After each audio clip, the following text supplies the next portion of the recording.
ThaBoxingvoice.com live here with Curmel Moton. How are you, champ? I'm good. Great.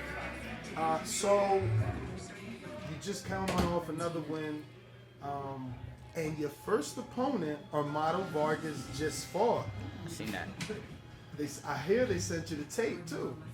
I actually I ordered the fight to watch Okay. it, but a few people like sent me videos too. But I had watched it live, and my thoughts on it. Armando, it was a good fight. I feel like it showed a lot about me, and like people trying to say I'm fighting like tomato cans, but this is another prospect, Armando Vargas, and the guy I fought and stopped in the first round just went 6 with Armando and put up a very good fight with the weight disadvantage.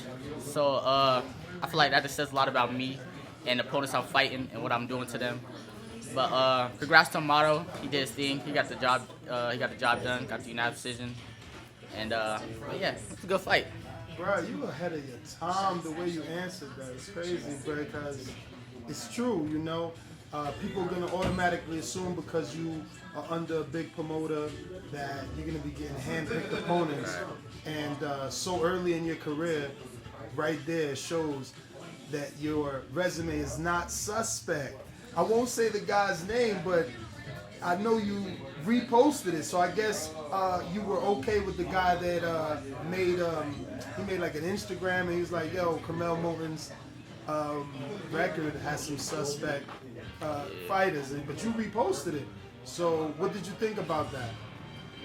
Well, the guy, I had watched a few of his videos, and he do that to everybody. And I watched the video. He wasn't really like knocking me. He was kind of saying that I wasn't scared to fight undefeated fighters.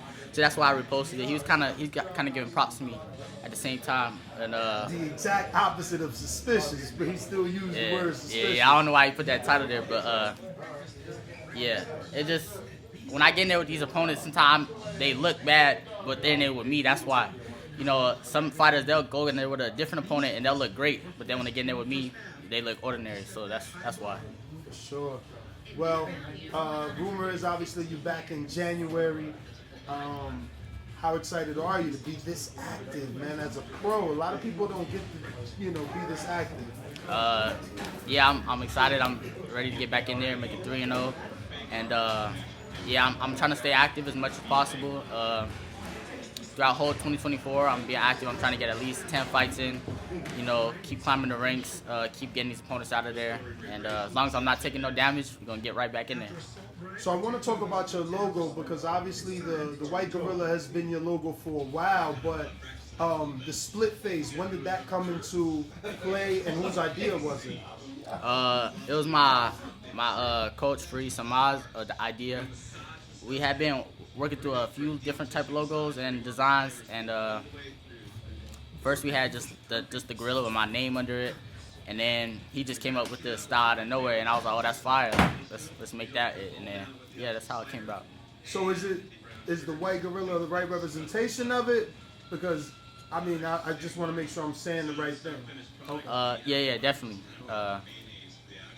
Everybody say like they're a gorilla and stuff, so, and I feel like a lot of people call me a gorilla, then so I just started making that my thing, and then I was like, I don't look like no gorilla, like I'm light skinned. So Yeah. then I started looking, I was like, oh, that's more like me.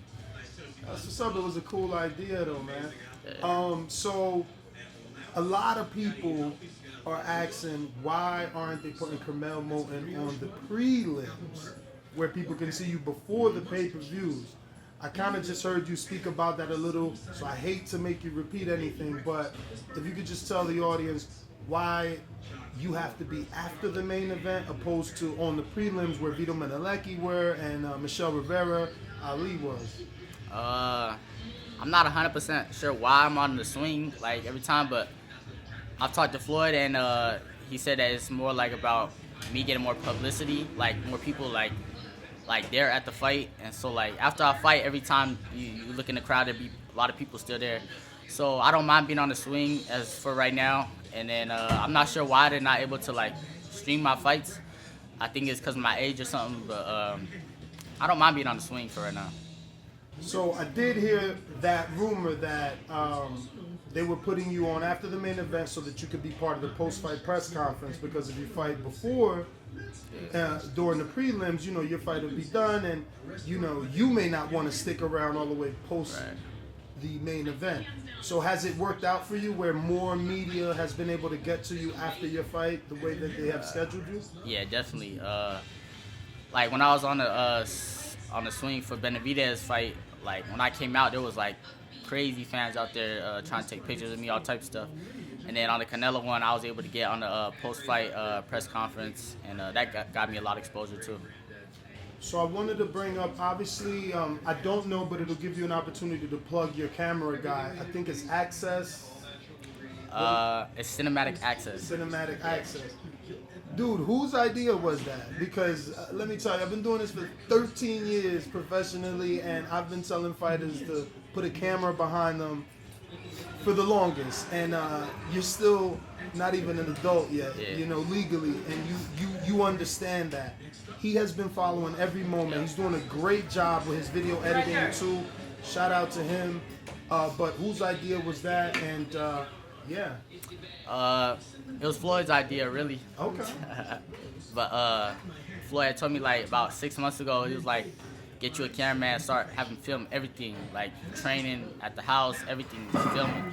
For like later on in my career, you know, documentary, all that's gonna be, you know, that's gonna be worth money one day. And then I've been knowing Mark, my cameraman, shout out to him, Cinematic Access, since I was like 10 years old. In the gym, he'd always see me. He was working with, I think, Dazn back then. And yeah, I've been knowing him. And then and he had a lot of connections to one of my coaches, Fareed Samad. And then, so yeah, like I think it was about a month before my debut, we had called him up, and then he just became my cameraman. So then he's more than just a cameraman. He like family to me. Like he real cool. Like I can talk to him whatever about anything. So we got a good connection. And yeah, he doing a great job, and we're gonna keep him in my career. For sure, bro. He's getting crazy numbers on YouTube. Yeah, I've been videos. seeing. You guys are doing your thing. The people love you, man. Yeah. How's it been for you? You know, from amateur to pro, the growth of the fan base, and does it make it any difficult because now you have more fans DMing you and just asking for tickets, and you just more pressure? I wouldn't say it makes it more difficult. You know, it's definitely a lot more people like engage with me and stuff. And but I've always been shown love throughout my career, and but I appreciate my fans, and they motivate me, and they want me to work harder and show out for them too. So it's good and bad. And more since I turned pro, I've been noticing I had a lot more haters. Word? Like way more. In like, what way? When I was amateur, everybody really loved me. Now I turned pro, I've been seeing like not a lot, but I've been peeping like there's more people. What's some of the like reoccurring comments? What's the consistent comment you see? They be saying I'm fighting trash fighters, for one. But you know, we seen the fight the other day. That shows that my fighters that I'm fighting is not trash. And then they saying that I'm a duck opponents. Like I have my second fight. How you know? I ain't even got up there yet. They saying I'm a duck fighter my whole career. I ain't gonna fight nobody good till I'm 30. So I'm like, all right, but they gonna see.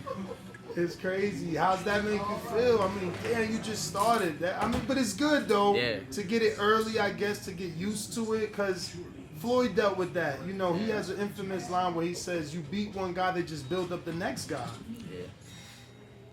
As long as they watching me, I don't care. You know? That's right. Keep filling up them seats. So I seen you posted the other day. I think the caption was like, "I've been doing this," or something paraphrasing to that, but it was a picture of you, very young, around Floyd, I think at a press conference, right? Yeah, that was the McGregor one. That was the McGregor press conference. How old were you there? You look so small I was about, in terms of height. I was probably like 11 or 12. But yeah, I posted on Twitter. I put this ain't nothing new. You know, I've been with Floyd since I was 10 years old, and it just shows loyalty. Like, you know, when I get up there big, you know, I got the titles. I'm not gonna switch up on Floyd. They're not gonna switch up on me. You know, we got a strong team over here at Mid Promotions, and yeah. So who was the other kid, also light skinned with a hat? Because everybody's like, yo, wait, that was is it two of them? that was Cashflow. No. I seen Cashflow. The other light-skinned kid, just slightly taller than you though, but his head was down with a hat. Oh man, you don't got your phone? That was Cashflow. Nah, it's 3 of y'all. But, There's 3 of us. But you're obviously the taller. I mean, the one I'm talking about is taller than you. Cashflow can't be taller than you. There's only 2 of us. Look, that's Cashflow right there. Oh wow, that is Cashflow. Yeah. Oh my God, people But was on the comments. They like, yo, is it 2 of them? Nah, yeah, that was Cashflow. Wow, he's so much taller. Yeah, he not taller than me now, but Now I know. But growing up, I was always smaller than everybody. That's why my name used to be Lil Big Deal. That's crazy. But now it's this Big Deal. So how long have you had the name Little Big Deal? Obviously, that evolved into Big Deal. I think my dad gave me that name when I was like about 10. Crazy. It's so fitting now. Yeah. You know, and it's only, you know, you're what, 17 now? 17 years. And it's already seems like it was the perfect name. Well, obviously, you seen the Ryan Garcia fight, right? Yeah. What was your thoughts on that? It was a good fight. Both fighters. Ryan, it was alright. It was a cool fight. Ryan got the knockout. I feel like Duarte quit, but Ryan needed to get back in the gym, work on a few things. He needed to work on that shoulder roll, whatever he was doing. I don't know who taught him that, but he needed to work on that. But other than that, he was doing good. I'm glad you went there because I'm not as critical as everyone. It obviously didn't look good because we're comparing it to Floyd Mayweather Jr. Not even that. It's just the ref wasn't like, you can't allow the fighter to turn his back like that, and then he not giving Duarte a target to hit. As far as like legally, you can't turn your back like that, and that's why he was getting hit in the back of the head, and then he was complaining about that. So if the ref gonna call the hitting behind the head, he needs to also call Ryan about turning his back. So, but either way, Ryan was gonna win, and Ryan got the job done. Congrats to him. But specifically in that shoulder roll, did you see him have any success? No. Nah, I didn't. What about the uppercut, hook, right hand? He was really able to land an uppercut off that shoulder roll. But it's like he was giving his. If he would have fought a better fighter that was able to throw better combinations, because Duarte had him at times where Ryan was like this. Yes. Stay there. Duarte could have let his hands go right he there. He needed to throw a triple left hook. Yeah, something like, but there's a lot of flaws in the game with the shoulder roll, but I feel like Ryan should have just kept his distance better, and I don't know if they was working on that shoulder roll in camp or what, but yeah, just fix that. But based off what you seen, because my opinion, I posted it this morning before I even got here. I said, get you a Mickey Bay or somebody, like, you know what I mean, that can help you work specifically on that shoulder roll. Get you a free somebody. He know the shoulder roll. There you go. Get you somebody that's gonna help you work on the shoulder roll. Something like that. You know, but did you see like enough good for him to keep working on it, or is your recommendation drop that? Just drop that and beat Ryan. I mean, you could work on anything in the gym. You know, anything could be improved. So I wouldn't say drop it, but don't put out in a fight if you don't got it like that. Because if you fight anybody like better, that's gonna be a downfall if he turn his back like that and give himself up. But, yeah. Speaking of fighting someone better, not assuming he's gonna do the shoulder roll again. Him and Shakur been having words back and forth. Shakur did say he'll stand in front of him. He won't fight the way he fought before. I seen some stuff on Twitter. People like really debating that fight, like Shakur lose to Ryan. I mess with Ryan. Ryan cool, but come on. Shakur, he had one bad fight, but Shakur is nice. Shakur got talent, and Ryan can't beat Shakur. So to you, the boxer always will beat the puncher. Not always, you know. There's been times when the puncher got to the boxer, and but Shakur not gonna get hit with none of them shots. So is Curmel a puncher? A boxer or a boxer puncher? Definitely a boxer puncher. For sure. Well, champ, obviously in 2 days, I think, I don't know, I lose track of time. Every day's Friday when you're TBV, but Saturday, definitely Devin is fighting Regis Prograis, boxer puncher. What's your thoughts? Devin gonna get the unanimous decision. He gonna outbox Regis gonna be looking for the power punch. He gonna be looking to knock Devin down, use his strength, and I just feel like when you fighting like that, you're gonna lose. You know, you can't just rely on a hard shot. So I feel like Devin gonna outbox him, use his jab, and get the unanimous decision. What are some of the differences you see in De Los Santos and Regis? Because obviously, you know, we all thought Shakur was going to do the same thing to De Los Santos. Then that fight ended up that way. So there's a slight possibility this puncher can make Devin move more than usual? Nah, yeah, Devin definitely going to be on his, I won't say bicycle, but he going to be on his move, and he going to be boxing off the back foot. But I feel like Regis going to be more open for stuff. Regis going to be more committed to actually coming forward. De Los Santos wasn't even trying to make nothing happen, really. He was fighting scary also. Well, not scary. Let me change that. But he didn't want to commit either. When he knew Shakur was fighting off the back foot, and so he had to make it happen, but he didn't want to. So but I feel like Regis is definitely gonna be going after Devin, trying to crack him. So Regis gonna be open for more stuff, more counters by Devin. I hate to keep prolonging this, but I just interviewed De Los Santos yesterday, and I said, bro, as fight fans, we mad that you didn't cut the ring off. So his answer was, how can you cut the ring when someone is running like that? So what would you do? Not facing Shakur, obviously. I'm just saying, in a situation where a person obviously is making it difficult to cut the ring, like how would you cut that ring off?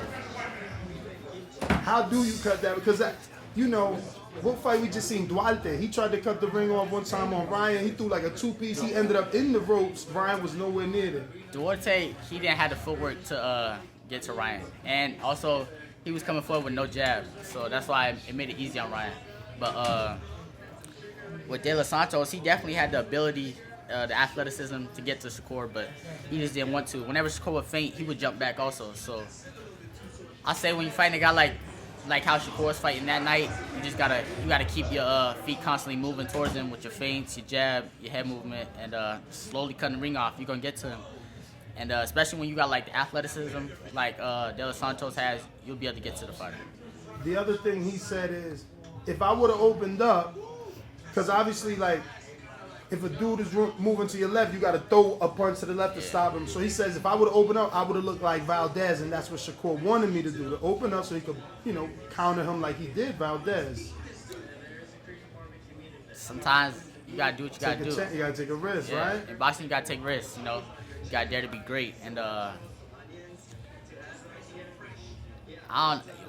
Los Santos was feinting. He should have been seeing that Shakur was not trying to counter. He was just jumping back every time. So he should have read that and then do the punch. Let his hands go more. You know, in boxing, you gotta punch the fighter. You swing. It's fighting. So I don't know. He could have done more for sure. All right, champ. I ain't gonna hold you. Thank you so much, man, and thanks for the shirt. Obviously, let everybody know where they could get this. Yeah, DMI Coach Train to Perfection on Instagram. Free Samad. He got the shirts. He'll send it to you. And yeah. All right. YouTube family, don't forget to hit that like button. Subscribe to the YouTube channel. Help us get to that 1 million subscribers. We're on the road to 1 million.